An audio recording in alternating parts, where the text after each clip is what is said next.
Bonjour. Good morning. My name is John, and it is a pleasure to be here this morning to speak to you. Just recently, Ford Motor Company had the privilege of celebrating a big deal, the 150th anniversary of Henry Ford, the founder of Ford Motor Company. So we know a little bit about what it means to come together to celebrate the centennial. Here, Ford and Canada have enjoyed a very rich history. From the first car that we ever sold in Canada, the 1905 Model C. In 1953, we opened up Oakville with the first car from Ford Motor Company produced in Canada. And just recently, we announced that Oakville would be the home of the Global Edge, the 2015 Edge, built in Canada by Canada for Ford customers around the world. Throughout that long journey, Canada has partnered with Ford. The government, the people, you. So on behalf of Ford Motor Company, its shareholders and employees, I say to Canada, merci, and thank you. But today, we're not just going to talk about the past, we want to talk about the future, and specifically we want to talk about what's next. What can we see in the years to come as we bring together people, vehicles, and infrastructure? The car today is the smartphone of the future. And what we mean by that is we've had phones since the days of Alexander Graham Bell, 100 plus years of the phone. And when the smartphone came into existence, it transformed the world. It brought location, data, intelligence, sensors, all together with communications, and changed the face of communication. So too with the connected car. The connected car is bringing richer data, richer sensors, connectivity at unprecedented levels. And so too is changing the face of transportation. But I want to make one point clear. We in the automotive industry have been connected for a very long time. We've been connected since we put the first radio in cars in the 1920s and 30s. As Manuel pointed out, I used to work at Motorola. Motorola is the combination of motor and Ola, Victrola, bringing radio into car. And throughout the years, we have been growing that connectivity. And so amongst us in the transportation community, it's an inside joke. We know we've been connected for so long, it's the rest of the world that's had to catch up. Now, when we talk about that, though, when we talk about being connected to the world, there is a difference. The rest of the world has evolved as well. Specifically, drivers, people, you and me. We are now connected in unparalleled ways.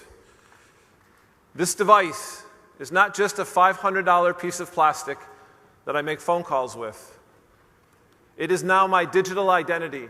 It is that thing that I carry with me 24/7. It connects me to my loved ones, to my banks, to my airlines.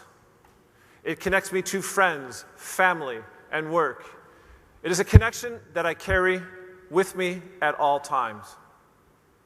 And so the challenge in the connected car is to bring together that, the digital identity, with steel, plastic, traveling at 70 plus miles an hour, and do it seamlessly and safely. And we know this phenomenon called the digital identity is not going away. In 2015, over 1 billion smartphones will be on the planet and active. And with different form factors, we know that we're going to have even more. So the challenge for Ford, for the automotive industry, is to deal with the ever-increasing digital identity, the digital connectedness that consumers have as we bring them into our cars, as we bring that combination of car and driver into the cities and the infrastructure that's being built. Now, we know for a fact that no matter what we say, no matter what we do, no matter how much public messaging we give, people want their devices. Not because they want the devices, but because they want their identity. They want to travel with their identity. And so we know for a fact that people use their devices while commuting to work. They use the 24/7 device for the 30 to 40 minutes a day that they're driving. And so the challenge for us, how do we do that? And how do we handle that in the future? In 2007, Ford Motor Company acknowledged and recognized this phenomenon called the bring-in device. And so it introduced, at the time, a revolutionary technology called sync. The idea that you could manage your device hands-free. Come into the car, put it down, hands on the wheel, eyes on the road. And you can manage your device. And then in 2010, we acknowledged and recognized that the devices were getting better, but also the content was getting smarter. And people were putting things called apps on their phone. So suddenly we had to manage Spotify, Pandora, we had to manage NPR, we had to manage BBC, CNN, all these different rich content sources. And so Ford rose up to the challenge and introduced a technology to the industry called AppLink, the ability to link applications to the car and be able to control them. And then a lot of brands joined us. Over 70+ brands around the world have joined us in multiple different languages, making their applications, integrating the technology so that their applications, their content can be used by their consumers, their customers in Ford vehicles. And Ford acknowledged and recognized that if we were to actually make a difference in the world, if we were to really change the face of driving moving forward, we'd have to make it available to everybody. And so in 2013, we took the entire collection of what we called AppLink, all the software, all the intellectual property, all the how-tos, the tooling, everything, packaged it up, and we open sourced it. We contributed it to the automotive industry at large. And it's hosted at a project called Genevi, which is an open source organization by automotive personnel developing open source software solutions for the automotive industry. And then Ford took the unprecedented step to say that we would only develop in public from now on with and respect to this technology. No more private builds. For those of you who do software, no more private behind-the-scene builds, nothing private. Everything would be done in public. Everything would be done in open. Everything could be seen by you and me in open. And we rebranded our solution from AppLink to Sync AppLink. And the technology is SmartDeviceLink. We're going to talk a little bit more about that and what that means for our future. What I want to show you is that we're committed to this technology. We're committed to this into the millions of vehicles. It is rolling out worldwide. Soon to come to Canada. We're working through messaging and working through how we deliver. But it's coming worldwide. And the message that we give to developers around the world is that no matter where you're from, you can build software that can be consumed by any customer on any vehicle, anywhere in the world. You don't have to be a Canadian developer building for Canada. You could be a Canadian developer building for the US, building for France, Australia, China. It's exceptionally powerful. In 2013, Bill Ford, the great-great-grandson of Henry Ford, spoke at Mobile World Congress. For those of you not familiar, Mobile World Congress is the largest telecommunications conference in the world. It's hosted in Europe. Today, the hosting location is Barcelona. And at this time, 2013, Bill Ford was speaking because Ford was the first ever automotive company to be at the show.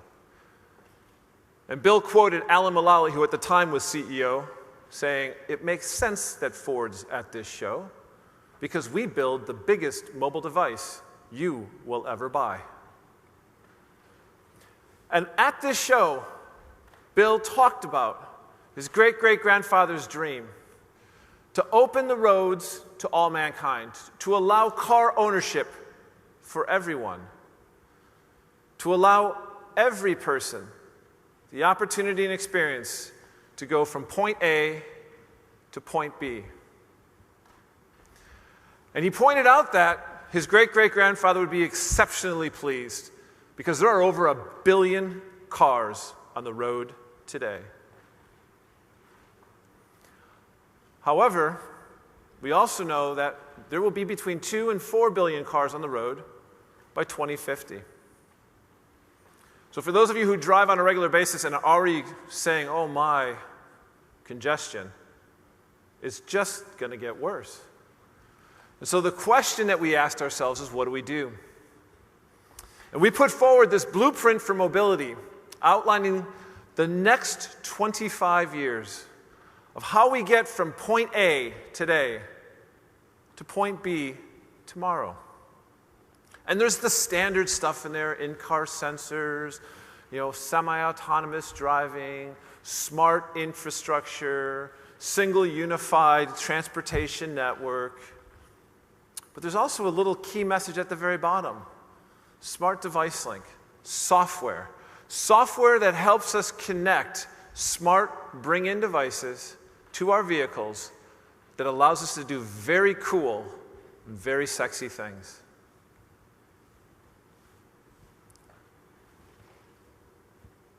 Okay. Oops. But the question that ultimately still comes up, with 4 billion vehicles on the road,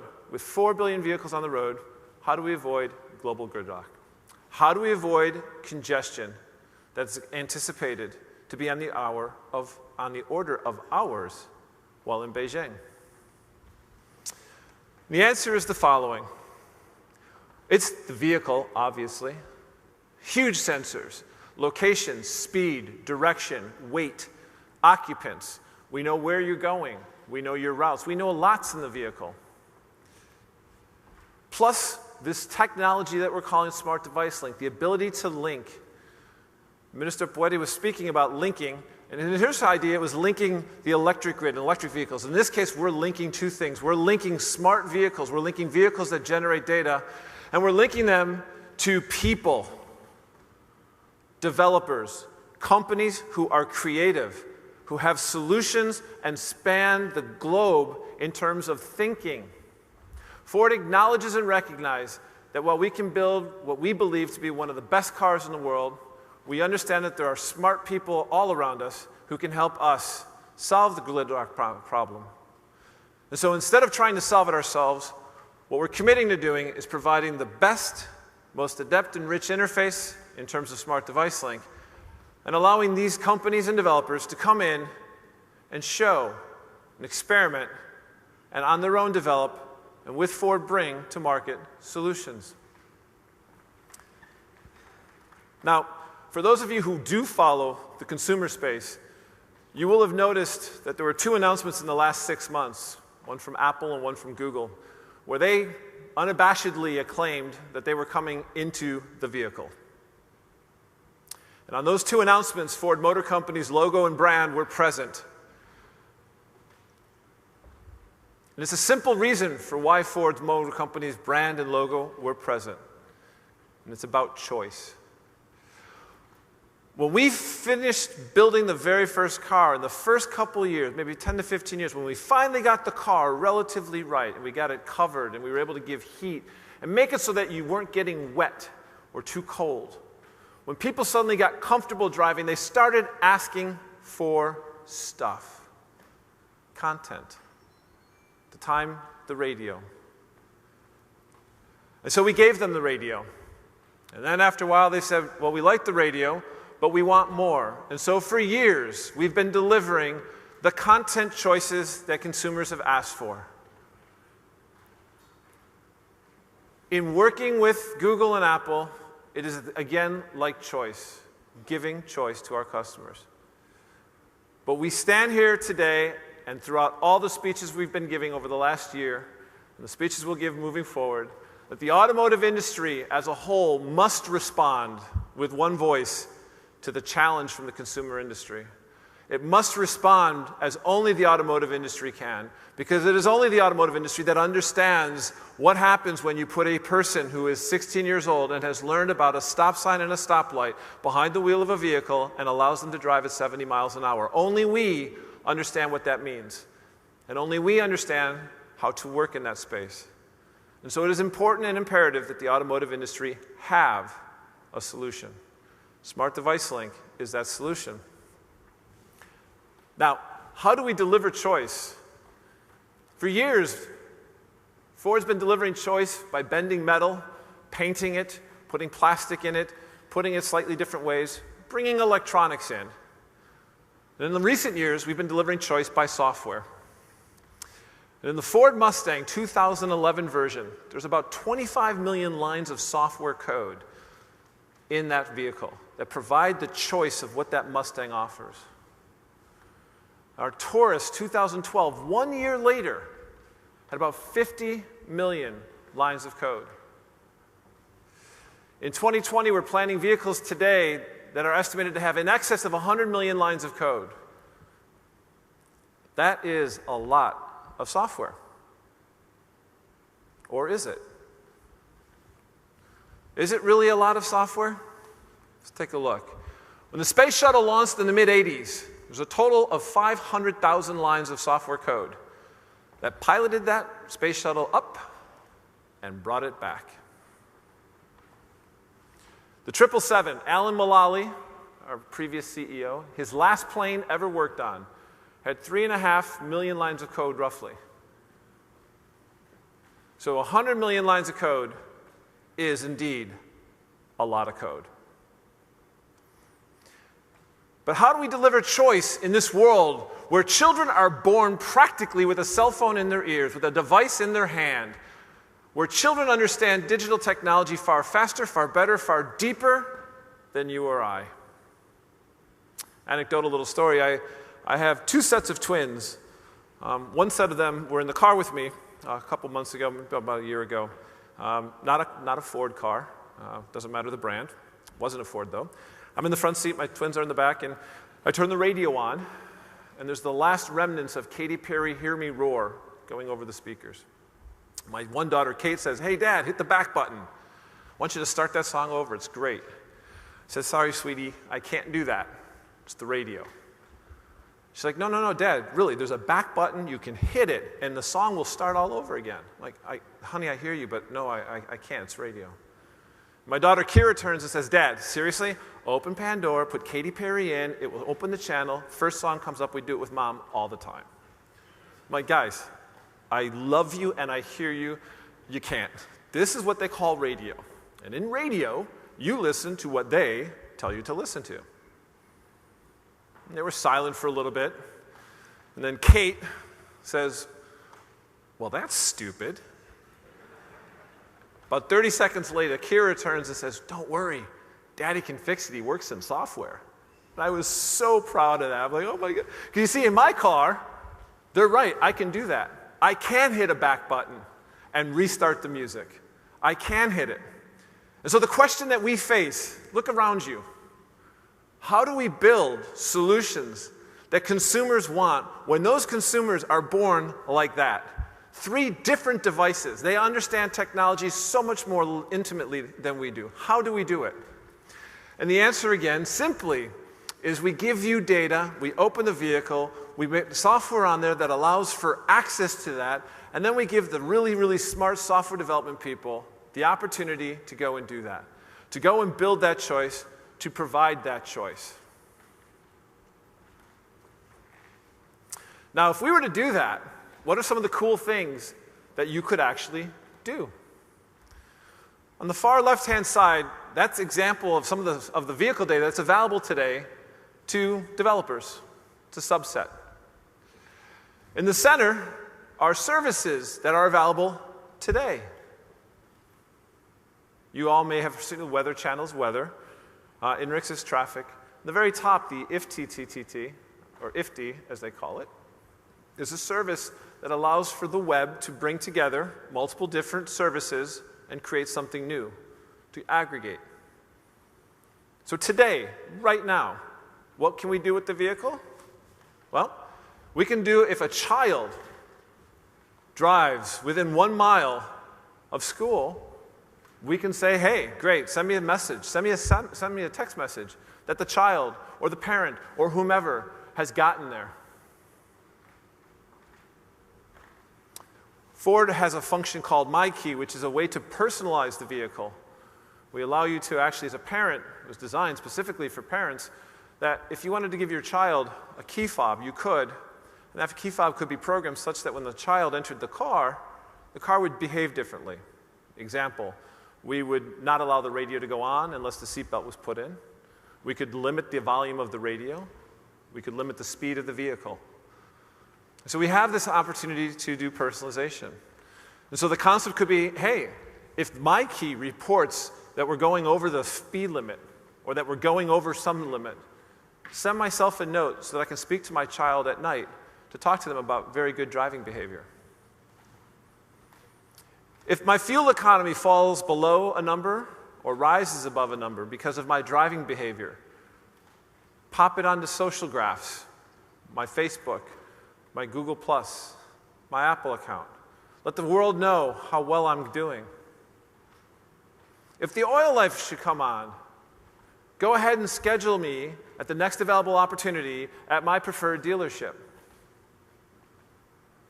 If the temperatures outside is going to fall below or is below, go ahead and remote start the vehicle to my desired temperature X minutes before I'm supposed to leave, so that when I leave, the vehicle is perfectly warm and ready. If I'm driving and I see traffic congestion, route me or suggest that I leave earlier. Now, we've been talking about this for years.